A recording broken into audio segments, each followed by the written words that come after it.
Okay, so let's talk about movement. Now, there are a whole bunch of different ways for you to control your sprite.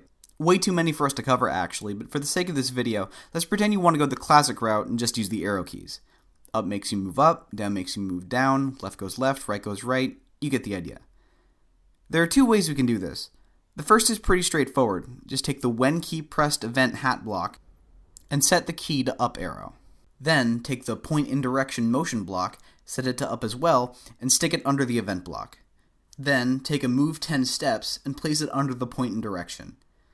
Now, if you press the up arrow key, the sprite will move upwards. Duplicate this 3 more times, adjusting the settings for each key. By the time you're done, you'll have a sprite that moves around the screen according to the arrow keys. Now, there are a couple issues with this method. The sprite tends to take a second to get started, and it doesn't really allow you to move at an angle. If you feel like being lazy, this method will work just fine, but if not, then we can do better. Here's a smoother, more efficient way to get your sprite to follow the arrow keys. First off, forget about those when key pressed hat blocks. We don't need those. We're going to be starting with a good old-fashioned when flag pressed hat block, and we only need one of them. To start, take a forever loop and stick it under the hat block, then push those to the side. We're going to need them later.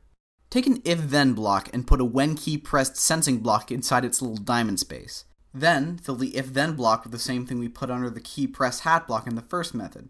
Point in direction and move 10 steps. Set the arrow key in direction so they match up. Duplicate this so that you have 4 versions of the code and match up the keys and directions. Click them all together and stick them inside your forever loop from earlier. What you have now works much more smoothly than what you had before, it's far more efficient in terms of code, and it allows your sprites to move on a diagonal. This is actually really easy to see if we run the 2 versions of the code side by side. If your sprite is actually moving too fast for you now, you can always just lower the number inside of the move 10 steps. Have fun!